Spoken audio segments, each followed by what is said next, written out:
नमस्कार, स्वागत है आपका इंडिया न्यूज 53 में। आपके साथ मैं हूं फिरदौस। आई नजर डालते हैं आज की गतिविधियों पर। जिला अस्पताल में मरीजों की भीड़ को देखते हुए नई व्यवस्था लागू की गई है।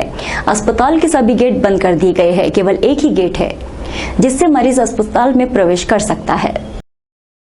बुरहानपुर जिला अस्पताल में अव्यवस्थाएं थमने का नाम नहीं ले रही है। अस्पताल व्यवस्थाओं की तुलना में बहुत बड़ा है। कर्मचारी कम पड़ गए हैं और जिस कारण कई बार अस्पताल में अव्यवस्थाएं बड़ा रूप ले लेती है, जिसको लेकर कलेक्टर प्रवीण सिंह कई बार अस्पताल का निरीक्षण कर रहे हैं और आवश्यक दिशा निर्देश दे रहे हैं। अस्पताल में मरीजों की भीड़ दिन प्रतिदिन बढ़ रही है, जिसको देखते हुए अस्पताल प्रबंधन ने नई व्यवस्था लागू की है। अस्पताल में प्रवेश लेने के लिए पहले प्रवेश पास लेना पड़ेगा।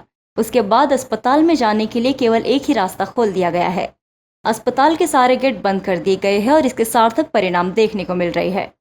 अस्पताल में मरीजों की भीड़ काफी कम देखने को मिल रही है। एक मरीज के साथ 4 से 5 लोग आते थे। इस व्यवस्था पर पूरी तरह से प्रतिबंध लगा दिया गया। एक मरीज के साथ केवल एक ही व्यक्ति आएगा, उसे भी पास लेना अनिवार्य होगा। Civil surgeon doctor Shakeel Ahmed ने बताया कि लोगों की भीड़ को देखते हुए नई व्यवस्था लागू की गई है। आखिरकार सिंधी बस्ती चौराहे की यातायात सिग्नल कलेक्टर प्रवीण सिंह के आदेश के बाद चालू कर दिए गए, जिससे क्षेत्र की यातायात व्यवस्था सुचारू रूप से चलेगी। 1 साल से अधिक समय से सिंधी बस्ती चौराहे के यातायात सिग्नल बंद पड़े थे। लगातार मीडिया ने भी इसे प्रमुखता से प्रसारित किया, जिसके बाद जिला कलेक्टर प्रवीण सिंह के आदेश पर यामोटो इंदौर की कंपनी का सहयोग लेकर यातायात सिग्नल का सुधार कार्य नगर निगम अधिकारियों की देखरेख में किया गया। गौरतलब है कि यात्रा सिग्नल न होने के कारण इस रोड पर कई एक्सीडेंट हो चुके हैं। यही कारण है कि इस रोड पर यात्रा सिग्नल की जरूरत पड़ रही थी। खैर देर आए दुरुस्त आए, आप लोगों ने राहत की सांस ली। नगर निगम इंजीनियर अनिल गंगराड़े ने बताया कि कलेक्टर प्रवीण सिंह के आदेश पर सिग्नल चालू किए गए हैं। मदरसा फैजुल उलूम के संचालक मंडल पर भ्रष्टाचार का आरोप लगने के बाद संचालक मंडल ने प्रेस कॉन्फ्रेंस लेकर अपना पक्ष रखते हुए कहा कि हम पर जो भी आरोप लगाए गए हैं वो सभी निराधार है।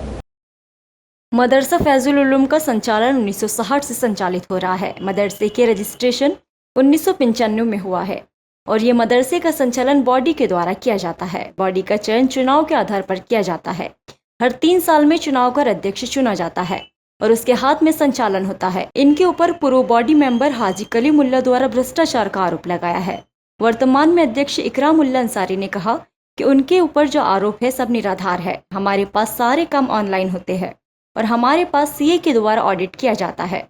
20 लोगों की बॉडी मिलकर ये मदरसे का संचालन करती है। यहाँ पर दीनी मदरसा संचालित होता है। छोटे छोटे बच्चों को तालीम दी जाती है। इकरामुल्ला अंसारी का कहना है उन्होंने जो आरोप लगाए हैं उनका मकसद इस मदरसे में किसी तरह से अध्यक्ष का पद पाना है और उनकी पूरी निगाह इस मदरसे की आमदनी पर है। पूर्व में भी कलीमुल्ला के खिलाफ थाना गणपति में शिकायत की गई थी। उनके द्वारा मदरसे से प्रो सेटिंग बुक चुरा कर ले गया था। बॉडी का कहना है कि हमारे पास सब डॉक्यूमेंट्स है, सब ऑनलाइन ट्रांजैक्शन होता है, हम नकदी कुछ नहीं करते हैं। यदि किसी को शंका है तो किसी भी वक्त आकर मदरसे में हमसे संपर्क करें, हम सारी शंका को दूर कर सकते हैं।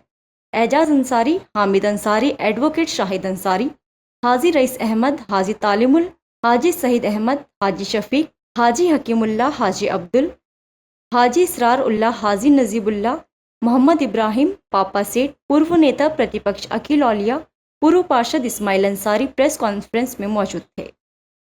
नेपानगर में एक युवक पर दारू माफियाओं ने हमला कर दिया, जिससे युवक को गंभीर चोट आई है। घायल युवक के जिला अस्पताल में भर्ती किया है।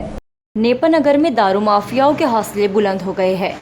अब लोगों को घरों से निकलना भी मुश्किल हो गया है और यदि कोई दारू की बिक्री रोकने के लिए कुछ कहता है तो उसके साथ मारपीट की जाती है। बीती रात को नेपानगर क्षेत्र में बुधवारा बाजार में रोशन खंडेकर के साथ दारू माफियाओं ने विवाद कर लिया।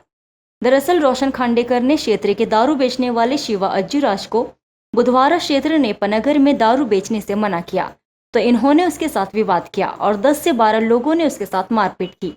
सर पर लोहे की रॉड और लठ से हमला कर दिया, जिससे रोशन घायल हो गया, जिसका उपचार बुरहानपुर जिला अस्पताल में चल रहा। सुबह 6:30 बजे ताजनापुर में 2 युवकों में दारू की दुकान पर जमकर विवाद हो गया, जिसके बाद एक युवक ने लोहे की रॉड से हमला कर दिया। हमले में घायल युवक को जिला अस्पताल में भर्ती किया गया है, जहाँ उसका उपचार चल रहा है।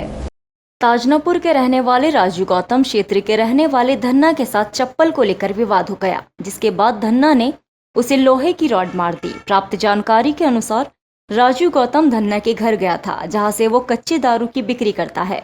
चप्पल की बात को लेकर दोनों के बीच कहासुनी हुई और विवाद बढ़ गया, जिसके बाद धन्ना ने गौतम के सिर पर लोहे की रॉड मार दी, जिससे उसे गंभीर चोट आई है। पुलिस ने युवक को तुरंत 108 एम्बुलेंस की सहायता से बुरहानपुर जिला अस्पताल में भर्ती कराया है। यहाँ युवक की हालत गंभीर बनी हुई है।